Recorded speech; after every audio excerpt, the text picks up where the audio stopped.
नमस्कार। आज हम राजस्थान बोर्ड का क्लास 6 का चैप्टर पढ़ रहे हैं 11 पाठ 11 चंबल की आत्मकथा। मैं चंबल हूँ। विंध्याचल पर्वत की जनापा पहाड़ी मेरा घर है। यह स्थान मध्य प्रदेश के इंदौर ज़िले में मऊ के पास है। मैं यहाँ से निकली तो यह नहीं सोचा था कि रास्ता इतना दुर्गम होगा। कितने गांव शहर मेरे अपने होंगे। मैं छोटी सी धार सरसराती निकल पड़ी। पहाड़ों के कठिन जीवन का थोड़ा अनुभव था, लेकिन मैदान व घाटी की निर्जनता का भान नहीं था।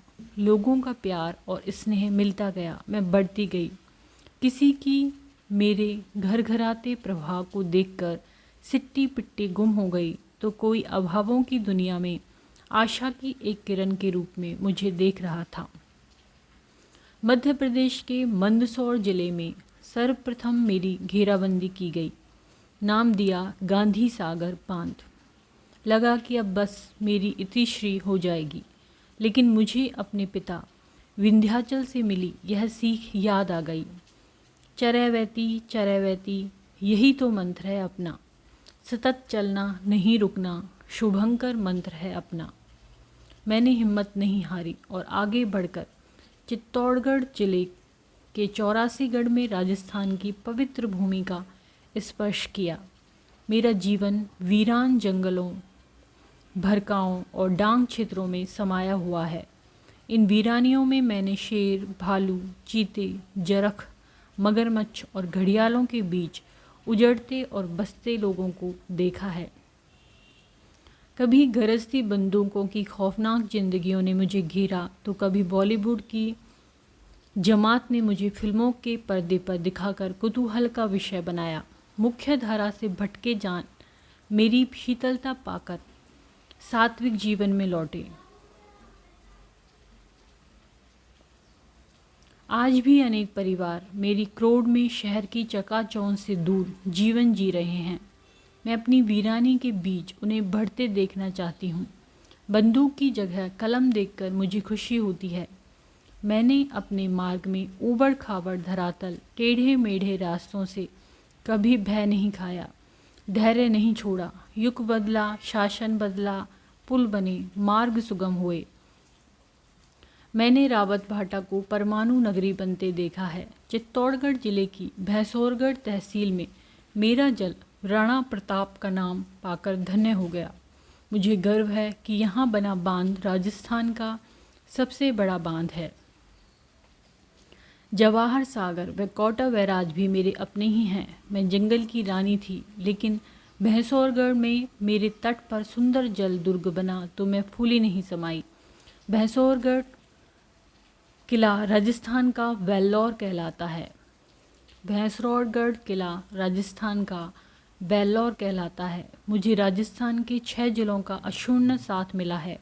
ये ज़िले हैं चित्तौड़गढ़, बूंदी, कोटा, सवाई माधोपुर, करौली, धौलपुर। इतने मित्रों को पाकर मैं अपना घर छोड़ने का दर्द भूल गई। मुझे अनेक सहेलियों ने अपने अकूत जल का उपहार देकर मालामाल कर दिया।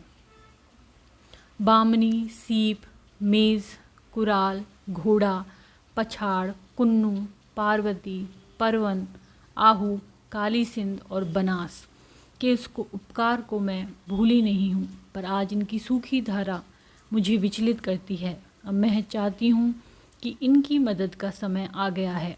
मुझे इनसे जोड़कर आप इनको भी सदा नीरा कर सकते हैं। भैंसरोडगढ़ के अलावा कोटा, केशोराय पाटन, पालीधाम, रामेश्वर धाम, धौलपुर जैसे स्थान मेरे किनारे पर बसे तो मेरा जीवन सरस हो गया। मेरे लिए कोटा में उद्यान बनाया गया। यहाँ खिलते फूल, मुस्कुराते चेहरे, उड़ती तितलियाँ व चहकते पक्षी मेरा स्वागत करते हैं। मुझे कोटा बैराज में एक बार फिर कैद किया, लेकिन जब मैंने देखा कि मेरी इस कैद से दूसरों का कायाकल्प हो रहा है तो मैं अपना दर्द भूल गई। मेरा पानी नहरों में गया तो खेती लहराई, प्यासे को मिला तो प्यास बुझी। बाढ़ की विभीषिका थमी, बिजली से घर रोशन हुए, मुझे रहीम याद आ गए। तरवर फल नहीं खात है, सरवर पिए न पान। कहे रहीम पर काज हित, संपत्ति सचय संचय सुजान। कैसोराय पाटन में केशव जी व मुनि सुब्रत नाथ के दर्शन तथा अजीज मक्की साहब की दरगाह होती हुई मैं पाली धाम व रामेश्वर धाम तीर्थ पहुँची। पाली धाम में झरेल के बालाजी व रामेश्वर धाम में चतुर्भुज नाथ जी का आशीष मिला। सवाई माधोपुर का रामेश्वर धाम त्रिवेणी, सीप व बनास के अथाह संप्रण का परिचायक है। धौलपुर जिले में कुदिन्ना गांव में बाबू महाराज के थान की घंटियों से मेरा मन भक्ति से आप्लावित हो उठता है। धौलपुर में चंबल सफारी में नौका विहार करते पर्यटक मेरे खौफनाक जीवन पर सरसता व आनंद की विजय हैं। आज भी अनेक गांवों की सूखी धरती व प्यासे लोगों को देखकर मेरा गला भर आता है। सवाई माधोपुर व भरतपुर जिलों के अलावा करौली व धौलपुर जिलों में भी लिफ्ट योजना द्वारा मेरे जल से हरियाली आ जाए तो मैं इसे अपने जीवन की सार्थकता मानूंगी। बरसात के दिनों में पूरे क्षेत्र का पानी उमड़ पड़ता है तो मैं तनिक अहंकारी और अमर्यादित हो जाती हूँ। मेरा यह वेग बाढ़ का रूप धारण कर लेता है। इसके लिए मुझे दोषी ठहराने से पूर्व मनुष्य को अपनी गलतियों के बारे में भी सोचना चाहिए।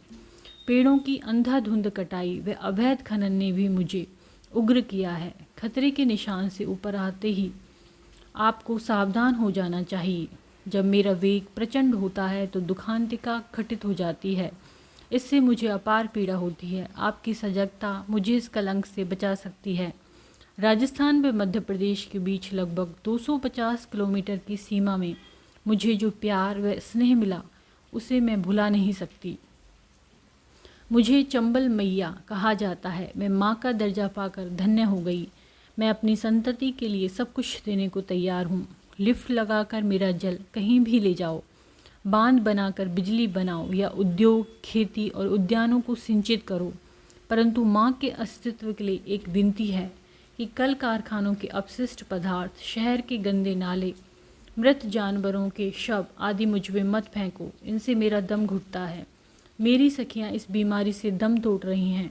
शास्त्रों में कहा गया है कि जो धर्म की रक्षा करते हैं धर्म उनकी रक्षा करता है। आप में मेरी रक्षा करेंगे तो मैं आपकी रक्षा करूंगी। उपकार करोगे तो उससे मैं सदैव कृतज्ञ रहूंगी। आपके प्यार और सद्भाव ने मुझे छोटी सी धारा को लगभग 965 किलोमीटर तक जाने का जो हौसला दिया, उसी से मैं यमुना तक पहुंची हूं। उत्तर प्रदेश के इटावा जिले के मुरादगंज में यमुना बहन से मिलकर मेरे आंसू छलक पड़े। अपने प्रियतम सागर तक मेरा नीर निर्मल बना रहे, यह तो केवल आपके ही हाथ में है। शब्दार्थ: अथाह, जिसकी कोई था न हो, आकर्षण, लुभाना, अपनी ओर खींचना, निर्मल, मल रहित, स्वच्छ, नित्य वाहिनी, रोजाना बहने वाली, अकूत, असीमित, पर्यटक, भ्रमण करने वाले, सुलभ, आसानी से उपलब्ध होना, सदा नीरा, सदैव जल से युक्त, अक्षुण्ण, कभी नष्ट न होने वाला। वीडियो यदि पसंद आए तो उसको लाइक करें, चैनल को सब्सक्राइब करें, कमेंट करें एंड शेयर करें। Thank you.